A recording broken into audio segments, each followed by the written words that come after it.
তিনিচুকীয়া জিলাৰ কাকপথাৰৰ টঙনা চাহ বাগিচাত যেন মৃত্যুৱে কিৰিলি পাৰিছে। স্থানীয় লোকে প্ৰকাশ কৰা অনুসৰি বিগত এসপ্তাহত বাগিচাখনৰ কুলিবিল লাইনত ইতিমধ্যে ৬-৭ গৰাকী লোকৰ অস্বাভাৱিক মৃত্যু হৈছে। ঘটনাৰ বিৱৰণী মতে যোৱা ১২ মে তাৰিখে বাগিচাখনত এটা পৰিয়ালৰ পিতৃ-কন্যাৰ একেদিনাই অস্বাভাৱিক মৃত্যু হোৱাৰ পিছত প্ৰতিবেশী দুই ঘৰত দুজনকৈ লোকৰ অকাল মৃত্যু হয়। ইয়াৰ পিছৰ পৰাই শ্ৰমিক লাইনটোত এজনৰ পিছত এজনৰ মৃত্যু হ'বলৈ ধৰিছে। ঘটনা সন্দৰ্ভত জানিবলৈ পাই মন্ত্ৰী সঞ্জয় কিষাণ ইতিমধ্যে বাগিচাখন পৰিদৰ্শন কৰে যদিও দেওবাৰে সাংবাদিকৰ এটা দলে ঘটনাৰ বুজ ল'বলৈ বাগিচাখনত উপস্থিত হৈ জিলা প্ৰশাসন আৰু স্বাস্থ্য বিভাগৰ নিৰ্লিপ্ততাৰ প্ৰতিচ্ছবি স্পষ্ট ৰূপত উন্মোচন কৰে। স্থানীয় লোকৰ ভাষ্য অনুসৰি অস্বাভাৱিক মৃত্যুৰ বলি হোৱা লোকসকলে ডায়েৰিয়া সদৃশ্য ৰোগত আক্ৰান্ত হৈ অতি কম সময়ৰ ভিতৰতে মৃত্যুমুখত পৰিছে। ইয়াৰে কেইবাজনো লোক চিকিৎসাৰ অবিহনে মৃত্যু হৈছে বুলি জানিব পৰা গৈছে। বাগিচা কৰ্তৃপক্ষই শ্ৰমিক লাইনত চেনিটাইজ আৰু বিশুদ্ধ খোৱা পানীৰ যোগান ধৰাৰ দৰে কিছু সতৰ্কতামূলক ব্যৱস্থা গ্ৰহণ কৰাৰ বিপৰীতে জিলা প্ৰশাসন আৰু স্বাস্থ্য বিভাগে চকুত পৰাকৈ কোনো বিশেষ ব্যৱস্থা গ্ৰহণ কৰা পৰিলক্ষিত হোৱা নাই। আনহাতে সমগ্ৰ ঘটনাটো গাপ দিয়াৰ চেষ্টা কৰিছে বাগিচা কৰ্তৃপক্ষই। লক্ষণীয়ভাৱে শ্ৰমিক লাইনত বহু কেইঘৰত শৌচাগাৰ নথকাৰ অভিযোগ উঠিছে।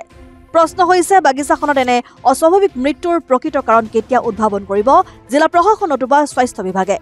সমগ্ৰ ঘটনা ৰাজ্যে ইতিমধ্যে অঞ্চলটোত আতংকৰ সৃষ্টি কৰা পৰিলক্ষিত হৈছে। তেনে অৱস্থাত সংশ্লিষ্ট কৰ্তৃপক্ষৰ নিৰ্লিপ্ত ভূমিকাই বিশেষ তাৎপৰ্য বহন কৰিছে। তাৰ বিষয়ে এইটোৱে ক'ব বিচাৰোঁ যে ডায়েৰিয়া বুলি ক'লে একচুৱেল এজনে দুজন ঢুকাইছে, বাকীকেইজন এতিয়া কোনো অফিচিয়েল ৰিপৰ্ট পোৱা নাই যে কিহত ঢুকাইছে বা সেয়াই ক'বলগীয়া আছে। কিমানজন ঢুকাইছে এইকেইদিনত? টোটেল কেইজন? আজিৰ ৬-৭জন এনেকুৱাই হ'ব বিভিন্ন কাৰণত। এতিয়া আপোনালোকে তাৰ মানে সজাগতা বা মেডিকেলৰ ক্ষেত্ৰত কিবা হেৰি লৈছে? আমি এৱাৰনেছ দি আছোঁ আমাৰ ফালৰ পৰা, প্লাছ লাইনত আমি পানী ছাপ্লাই দি আছোঁ। তাৰপৰা আমি চেনিটাইজিং যোনটো কাম ব্লিচিং পাউডাৰ দি যোনটো স্প্ৰে সেইখিনি কৰা হৈছে। সেয়াই আৰু কিবা গাইডলাইন আহিছে নেকি স্বাস্থ্য বিভাগৰ পৰা?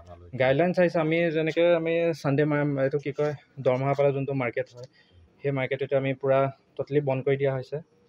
মাছ মাংস এইখিনি মিঠাই চিঠাই যোনখিনি বাহিৰৰ ফাষ্ট ফুড এইখিনি গোটেইখিনি বন্ধ কৰি দিয়া। সেয়াই আৰু ডিপাৰ্টমেণ্টে কলেৰা বা ডায়েৰিয়া বুলি সন্দেহ কৰিছে নেকি আপোনালোকক? তেনেকৈ সন্দেহ কৰা নাই কলেৰা ডায়েৰিয়া। ইয়াৰ পৰা নমুনা নিছে নেকি তেওঁলোকে? আমি ৱাটাৰটো টেষ্ট কৰিবলৈ চেম্পল পঠিয়াইছোঁ, তেওঁ ৰিপৰ্টটো অহা নাই বৰ্তমান। ডায়েৰিয়াত মুঠতে কেইজন আপোনালোকৰ মতে কেইজন ঢুকাইছে ডায়েৰিয়াত এজনে বুলি বাকী কাৰণ অফিচিয়েল একো ৰিপৰ্ট অহা নাই তেনেকৈ, সেইকাৰণে এতিয়া বৰ্তমান ডায়েৰিয়াই ছাছপেক্টত থোৱা হৈছে, সেইটো ক'ব পৰা নাই ডায়েৰিয়া।